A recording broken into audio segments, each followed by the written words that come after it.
Alors, il y a peut-être un autre relais de croissance, celui-là qui est peut-être plus partagé, qui renvoie d'ailleurs aux questions d'éthique qui sont présentes dans la finance islamique.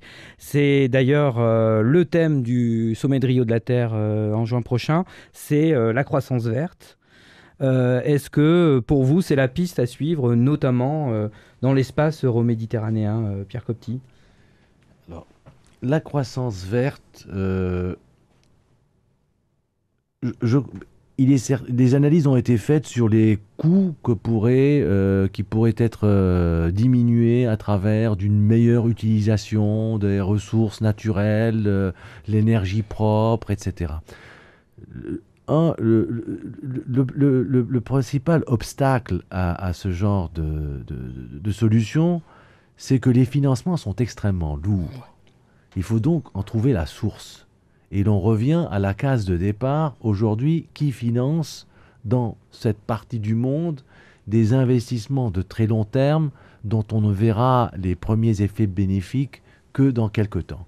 Ça, c'est la première, première question. Deuxième question, est-ce que les pays eux-mêmes sont-ils prêts à accepter déjà dans leur système ce genre d'énergie? Je ne crois pas que ça soit encore le cas. Donc les coûts engendrés par la mise en œuvre, l'adaptation de cette économie aux pays de cette zone sont de loin plus importants que les bénéfices qu'ils pourraient engendrer à court terme. Mais si l'on regarde ce qui se passe notamment au Maroc avec Mazen, le plan solaire, c'est 9 milliards d'euros investis jusqu'en 2020, 5 centrales. C'est l'un des plus grands projets solaires au monde. Là, il y a volonté politique, et deux, il va y avoir une adaptation à marche forcée. Certainement, parce que le Maroc a deux goulots d'étranglement non, c'est l'énergie et l'eau. Il est en train de s'attaquer à ce problème, c'est tout à fait normal. Cela dit, je suis tout à fait d'accord sur la croissance verte. La croissance verte, ceux qui vont la réussir, c'est ceux qui vont investir énormément dans la recherche. Parce que le coût de cette recherche va être très élevé.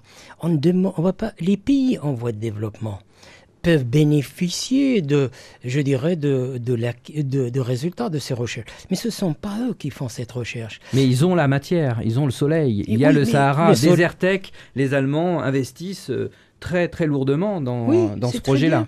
Très bien, je ne dis pas. Moi, je suis tout à fait d'accord. Le Maroc a lancé cet investissement, qui est l'investissement le plus important au cours des 10 dernières années au Maroc. C'est bien de tabler là-dessus. Mais je vous dis que il faut attendre à ce que les pays développés puissent faire ce progrès. Parce que n'oublions pas qu'Obama est arrivé avec l'idée d'Obama, c'est cette révolution verte qu'il voulait faire. Parce qu'il partait de l'idée que chaque fois qu'il y a une croissance économique, un boom aux États-Unis est dû à une croissance technologique, à une révolution technologique. Si Clinton a réussi les années de plein emploi, de l'excédent budgétaire, etc., c'est la révolution informatique et de télécommunications qui lui a permis ça. Bien, ces pays, Obama table sur ça. Ça ne va pas arriver tout de suite, on n'a pas encore fait des découvertes sensationnelles, mais c'est de là que ça va partir.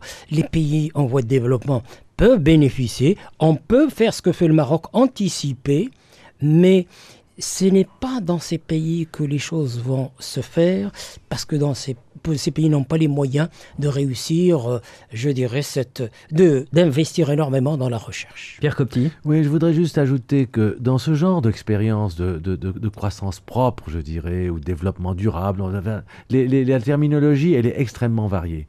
Eh bien, beaucoup de programmes aujourd'hui en Europe ont été arrêtés parce que les investissements ne pouvaient être rentables. Et les investisseurs n'étaient là que parce que les États subventionnaient. Le jour où l'État arrête de subventionner, l'investisseur, eh bien, il disparaît.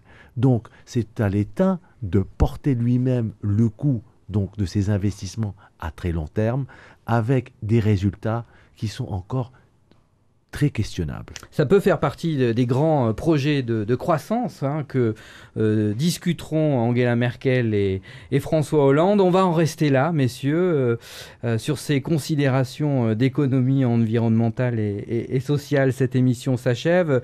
Je vous remercie tous les deux d'y avoir participé. Je remercie également tous les autres économistes et chercheurs qui ont bien voulu répondre à nos questions. Merci également à Thomas Bier de la rédaction de Média 1 pour ses recherches et son aide éditoriale. Merci enfin à Rachid Salaheddine pour la réalisation. Cette émission est réécoutable, vous le savez, et même visible. C'est une nouveauté sur media1.com.